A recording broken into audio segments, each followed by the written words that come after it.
Half. ये मैं आपको समझाने के लिए लिख रही हूँ ये स्टेप, अदरवाइज इसकी जरूरत नहीं है। देखिए यहाँ पर इसको मैंने क्या लिखा है, 5/2 पावर को मैंने ब्रेक करके लिखा है 2 + हाफ + हाफ। कितना आता है, सॉरी 2 + हाफ + हाफ, हाँ तो ये हो जाएगा हाफ + हाफ + स्क्वायर, तो 3 हो जाएगा ये, तो 3/2 + हाफ + हाफ 3/2, हाँ सॉरी ये आएगा आपका 3/2। ठीक है, तो कितना हो रहा है 3/2 + हाफ + हाफ, हाफ और हाफ 1 हो जाएगा, 1 + 3/2 5/2। ठीक है, तो 5/2 को ब्रेक किया है 3/2 पावर + हाफ + हाफ। ठीक है, अब यहाँ पर साइन थीटा का वैल्यू था, साइन थीटा का वैल्यू था x/x² + z² to the power half, और दिख रहा है ना आपको cos थीटा का वैल्यू था z/x² + z² to the power half. ठीक है, यही तो था। अब देखिए यहाँ पर एक तो आएगा z/x² + z² to the power half, z/x² + z² to the power half, उसकी जगह पर मैं क्या लिख सकती हूँ cos थीटा। सेकंड है x/x² + z² to the power half, उसकी जगह पर मैं क्या लिख सकती हूँ sin थीटा। ठीक है, और x² + z² to the power 3/2, 3/2 को मैं क्या लिख सकती हूँ, r कितना आएगा यहाँ से z² to the power half, 3/2 का मतलब है r³। ठीक है, तो इसमें किसी को कोई दिक्कत है क्या, यदि मैं इसको ऐसा लिखती हूँ 3kp sin theta cos theta upon r³। आप मुझे ये बताइए यदि हम इलेक्ट्रिक फील्ड के x कंपोनेंट को मैं ऐसा लिखती हूँ तो किसी को कोई दिक्कत है। देखिए जो इलेक्ट्रिक फील्ड का x कंपोनेंट था 3kpzx/x² + z² to the power 5/2, ये था। ठीक है, ये तो हमने कैलकुलेट किया था, वही है। अब उसमें मैंने नीचे जो पावर 5/2 है उसको ब्रेक करके लिखा 3/2 + हाफ + हाफ, टोटल हो रहा है 5/2। ठीक है, अब उसमें से जो 3kp है उसको मैंने 3kp एज इट इज रखा है, z/x² + z² to the power half, figure से क्या आया था cos थीटा के इक्वल है, x/x² + z² to the power half sin theta के इक्वल है। ठीक है, तो ये हो गया आपका complete sin theta and cos theta. Remaining क्या है x² + z² to the power 3/2, तो 3/2 किसके इक्वल होगा r³ के। ठीक है, तो ये इक्वेशन नंबर 7। आई थिंक इसमें किसी को कोई दिक्कत नहीं है। ठीक है, x कंपोनेंट था जो कार्टेशियन कोऑर्डिनेट में था उसको मैंने पोलर में वापस से चेंज किया है यूजिंग दीज 3 इक्वेशंस। ठीक है, अब बात करते हैं y कंपोनेंट। y कंपोनेंट तो आपका क्या है, वैसे ही 0 आ रहा था, y कंपोनेंट क्या था 0 आ रहा था। ठीक है, अब बात करते हैं लास्ट z कंपोनेंट की। अब ये बात देख लीजिए आपकी y कंपोनेंट 0 क्यों आ रहा था, बिकॉज जो आपने कार्टेशियन कोऑर्डिनेट सिस्टम लिया था वो आपने xz प्लेन में लिया था, x एक्सिस पर लिया था, z इस एक्सिस पर लिया था, पॉइंट P आपका जो था वो zx प्लेन में था, इन द xz प्लेन। जब उस आपका पॉइंट जो है वो xz प्लेन में है, डायपोल भी आपका किस में है xz प्लेन में है, तो इलेक्ट्रिक फील्ड कंपोनेंट भी आपके x और z में ही होगा। y कंपोनेंट परपेंडिकुलर कंपोनेंट जो होगा इलेक्ट्रिक फील्ड का वो 0 होगा। जिस प्लेन में डायपोल है, जिस प्लेन में पॉइंट है, इलेक्ट्रिक फील्ड इंटेंसिटी उस प्लेन में ही होगी। ठीक है, उसके परपेंडिकुलर प्लेन में क्या आ रहा है 0 आ रहा है इलेक्ट्रिक फील्ड। xz प्लेन लिया था इसीलिए y कंपोनेंट क्या आ रहा है इलेक्ट्रिक फील्ड का 0 आ रहा है, because dipole is in the because dipole, और वो आपने प्रूफ भी कर लिया है ना, because dipole is in xz plane। और पॉइंट जिस पर आप कैलकुलेट कर रहे हैं वो भी आपका एक्जेक्ट प्लेन में है। ठीक है, तो अब बात करते हैं जेड कंपोनेंट।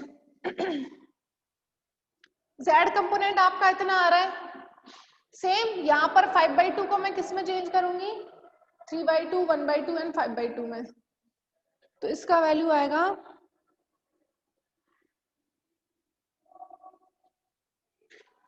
ऐसे EZ इज इक्वल टू है KP 2Z² minus x² upon x² plus Z² to the power, उस 5/2 को मैं कितना लिख सकती हूँ, 3/2 प्लस हाफ प्लस हाफ। ठीक है, तो उस 3/2 प्लस हाफ लिख दिया इस 5/2 को। उसके बाद में इसकी वैल्यू कितनी होती है, r³। ठीक है, और अंदर है 2Z² by x² plus Z² to the power half. इसकी वैल्यू हो जाएगी, अच्छा इसको मैं 1 लिख देती हूँ क्योंकि हाफ एंड हाफ क्या हो जाएगा, 1 हो जाता है। ठीक है, तो 1 यहाँ पर 1 है और 1 प्लस 3/2 कितना होगा, 5/2 ही तो होगा, 1 प्लस 3/2। आप लोगों को कोई दिक्कत हो तो प्लीज पूछ लेना। अंदर है 2Z² और रिमेनिंग क्या है, x² plus Z² to the power half minus x² upon x² plus Z² to the power 1। देखिए z कंपोनेंट ये था, उसमें से 5/2 को मैंने ब्रेक कर दिया है 3/2 प्लस 1 में। ठीक है, 3/2 प्लस 1 5/2 तो होता है, तो एक 3/2 टर्म हो गई और एक 1 हो गया। 3/2 को कितना लिखते हैं, x² प्लस Z² की पावर 3/2 कितना आएगा, r³ आएगा, आपको पता है। तो इसकी जगह पर तो मैंने r³ लिख दिया। जो आपका रिमेनिंग है x² plus Z² to the power 1, उसका मैंने इसमें 2Z² upon x² plus Z² to the power 1 minus x² upon x² plus Z² to the power 1। ठीक है, अब देखिए यहाँ पर EZ इज इक्वल टू कितना आ गया, KP बाई r³। अब देखिए यहाँ पर z by √x² plus Z² की पावर हाफ है, तो ये कितनी हो जाएगी आपकी cos² theta minus x by x² plus Z² की पावर हाफ है, तो वैल्यू है sin थीटा। अब इसका स्क्वायर करती हूँ मैं तो ऊपर क्या आएगा x² और इसका स्क्वायर करेंगे तो x² plus Z² to the power 1। तो x² upon x² plus Z² to the power 1 की वैल्यू कितनी हो जाएगी, sin² थीटा। ठीक है, तो इस तरीके से आपके 7, 8 ये x कंपोनेंट है, y कंपोनेंट 0 है और ये z कंपोनेंट है। कोई दिक्कत है यहाँ तक किसी भी इक्वेशन में, नेटवर्क प्रॉब्लम? तो आप लोग ना स्क्रीनशॉट ले लीजिए और एक बार आप खुद से कैलकुलेशन करके देखना जो भी बताइए, और उसके बाद भी कोई डाउट होता है तो आप मुझसे पूछ सकते हैं। ठीक है, कल पूछ सकते हैं, आज ऐसा जरूरी नहीं कि आज ही अभी पूछना है, कल भी आप अच्छे से समझ के कोई भी कंफ्यूजन हो कल डाउट क्लियर कर सकते हैं। ठीक है, तो एक बार पढ़ के देखना पड़ेगा कि दिक्कत कहाँ है आपको।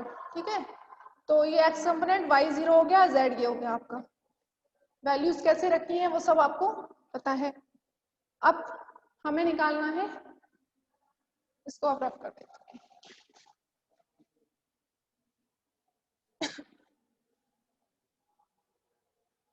तो इस तरीके से आपका टोटल इलेक्ट्रिक फील्ड क्या होगा जब मैं इसमें EX, EY और EZ सबको ऐड कर दूंगी। देखिए यहाँ पर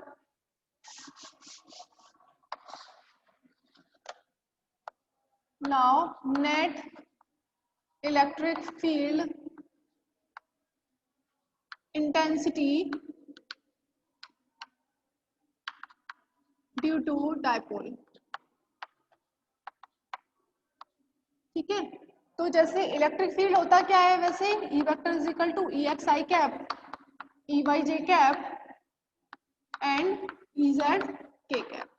अब आपको पता है y XZ प्लेन में लिया आता है, इसलिए y कंपोनेंट क्या आ रहा है आपका, 0 आ रहा है। ठीक है, तो y कंपोनेंट 0 है, इसका मैग्नीट्यूड क्या होगा, रूट EX² प्लस EZ²। ठीक है, कोई दिक्कत नहीं है इसमें, ऐसा लिखते हैं ई वेक्टर को, y कंपोनेंट 0 है तो इसका मैग्नीट्यूड क्या आएगा, root E X square plus E Z square. Now putting the values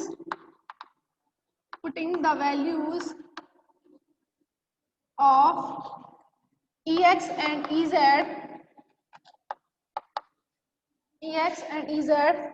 from 7 and 8. ठीक है, 7 जो आपकी ex का वैल्यू है और जो 8 है आपका वो ez का वैल्यू है. ये ex और ez का स्क्वायर करके आपको इस इक्वेशन में पुट करना है. तो मैग्नीट्यूड ऑफ इंटेंसिटी जो आपको कैलकुलेट करनी थी वो आ जाएगी अभी. ठीक है, थोड़ा लेंथी सा हो गया है बट इजी है.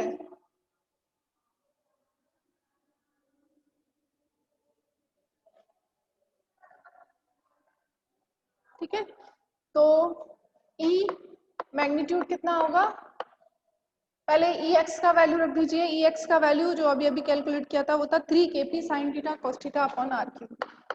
3 kp sin theta cos theta upon r cube. Ex का स्क्वायर प्लस Ez का स्क्वायर. Ez का स्क्वायर ये होगा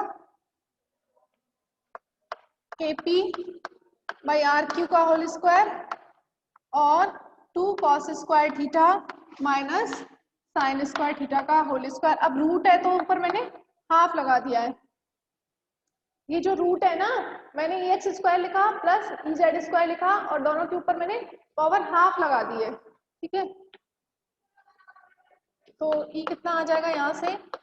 अब देखिए यहाँ पर के स्क्वायर पी स्क्वायर और आर टू दी पावर 6 और के स्क्वायर पी स्क्वायर और आर टू दी पावर 6 सब में से कॉमन आएगा K square P square upon R to the power 6. K square square K square P square R to the power 6 यहाँ से common आएगा. K square P square R to the power 6 यहाँ से भी कॉमन आ रहा है. कॉमन तो निकालेंगे पर जब रूट से बाहर निकालेंगे तो ये स्क्वायर क्या है आपका हट जाएगा, क्योंकि रूट से बाहर निकालेंगे ना. तो ये कितना हो जाएगा kp बाई आर क्यूब. अंदर तो स्क्वायर ही आ रहा है कॉमन बट रूट के अंदर है तो रूट से बाहर निकालेंगे तो स्क्वायर हट जाएगा और कितना आएगा kp बाई आर क्यूब. ठीक है, तो इसमें कोई डाउट नहीं होना चाहिए. kp by R cube, kp by R cube. अब अंदर देखिए इसमें इसका स्क्वायर करते तो 9 sine square theta cos square theta. 9 sine square theta and cos square theta. kp square by R to the power 6 का अंडर रूट बाहर ले लिया है आपने. ठीक है, तो अब ये देखिए यहाँ पर क्या बचता है, इसका स्क्वायर करते हैं. स्क्वायर करने से पहले आप साइन स्क्वायर थीटा को क्या लिख सकते हैं 1 माइनस कॉस स्क्वायर थीटा. इसको मैं लिखती हूँ, माइनस बाहर है 1 माइनस कॉस स्क्वायर थीटा. इस तरीके से ये है, ये 2 cos square theta minus sign square theta को 1 माइनस कॉस स्क्वायर थीटा. तो -1 तो आएगा ही, प्लस माइनस माइनस प्लस होके ये कॉस स्क्वायर थीटा. तो इसकी वैल्यू कितनी आएगी 3 कॉस स्क्वायर थीटा माइनस 1 का होल स्क्वायर. कोई दिक्कत नहीं है इसमें. 2 cos square theta minus sign square theta को लिखा 1 माइनस कॉस स्क्वायर थीटा. तो ये क्या आएगा 2 cos square theta minus minus plus 3 cos square theta and -1 का होल स्क्वायर. ठीक है, तो अब इसको और क्या लिख सकते हैं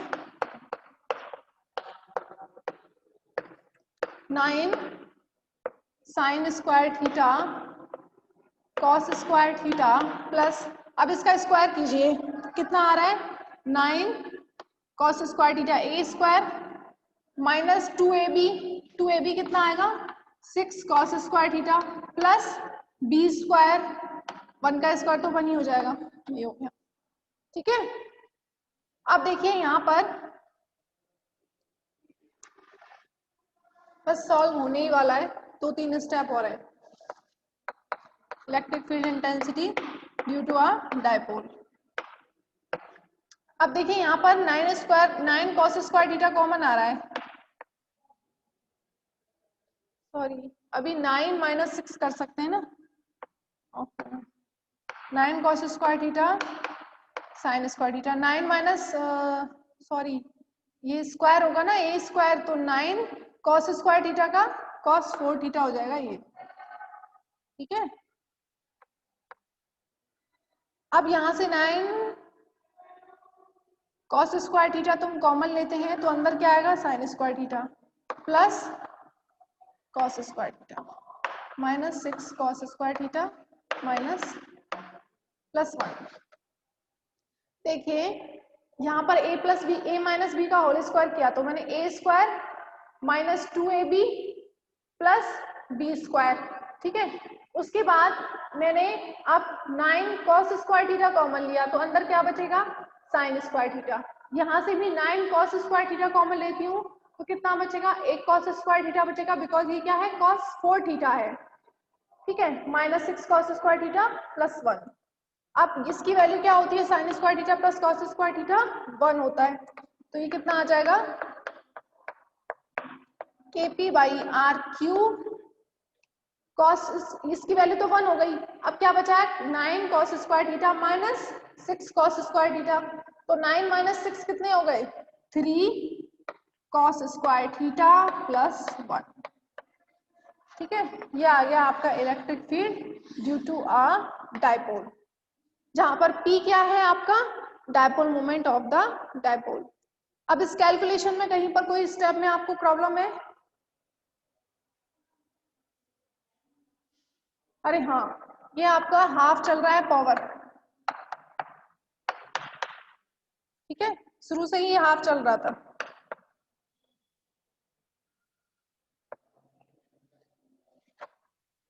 नो डाउट।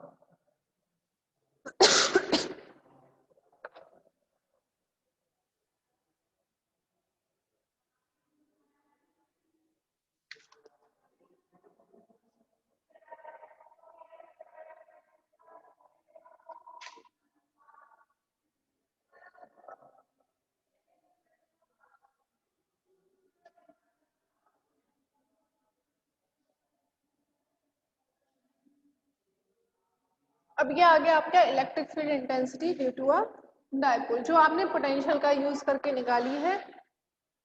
ई वेक्टर का magnitude is equal to KP by r cube under root 3 cos square theta minus plus 1, sorry, ठीक है, तो प्लस 1। अब यहाँ पर ई वेक्टर का मतलब जो इलेक्ट्रिक फील्ड इंटेंसिटी है, where P is the dipole moment of the dipole, where P is the dipole moment of the dipole, और ये है electric field intensity due to a dipole.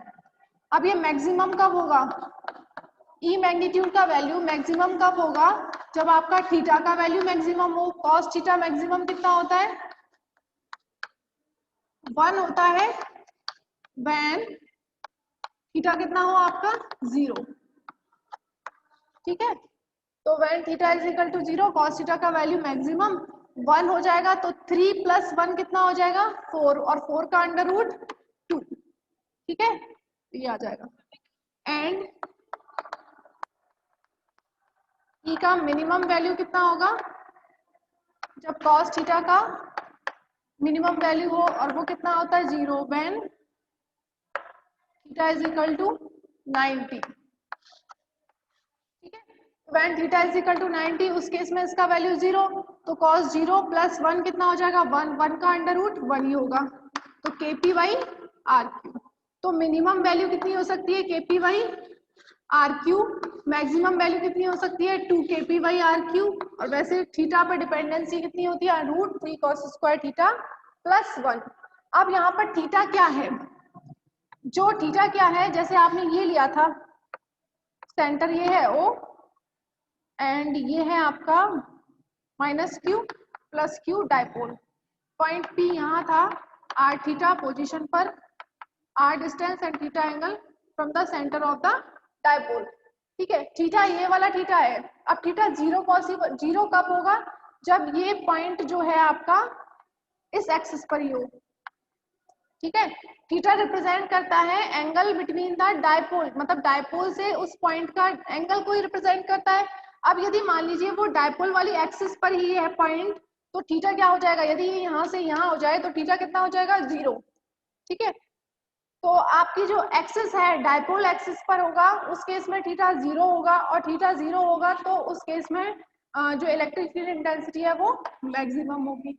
और यदि वो थीटा क्या है, 90 है, इसका मतलब ये पॉइंट क्या है, डायपोल से 90 डिग्री एंगल पर है, तो उस केस में due to this dipole electric field intensity क्या होगी, मिनिमम होगी, और होगी Kp by r cube. Just इसका हाफ है, ये आ रहा है आपका 2 Kp बाई आर क्यू, और ये आ रहा है Kp बाई आर क्यू। ठीक है, जस्ट हाफ है उसका।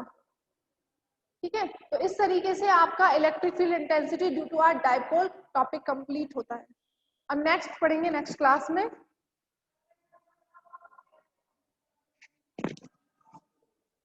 ओके, ठीक है, चलो ऑफ कर दूंगा।